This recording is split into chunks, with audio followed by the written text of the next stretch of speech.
মানুষের মানসিক শান্তিটা হচ্ছে আসল শান্তি। আর এই মানসিক শান্তি, অন্তরের শান্তি সালাত, নামাজে আছে, মসজিদে আছে। আলা বিযিকরিল্লাহ তাতমাইন্নুল কুলুব, আল্লাহকে স্মরণ করলে, আর সবচেয়ে উত্তম স্মরণ হচ্ছে নামাজ, ৫ ওয়াক্ত সালাত, ফরজ সালাত। তাতমাইন্নুল কুলুব, কলবে প্রশান্তি নেমে আসে, মনটা ঠান্ডা হয়ে যায়।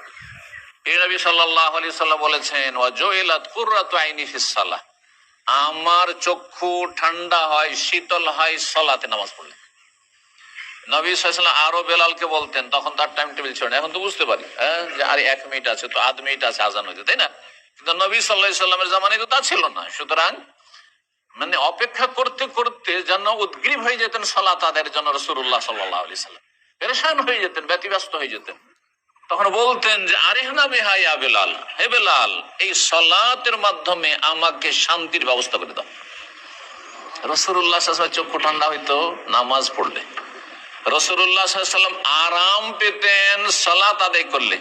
আর আপনি তার উম্মত হয়ে যদি ঘুমাইলে আরাম পান, চক্ষু ঠান্ডা হয়, তাহলে আপনি কি তার উম্মত না অন্য কারো উম্মত? চিন্তা করতে হবে। আল্লাহ বুঝার তৌফিক দান করুন।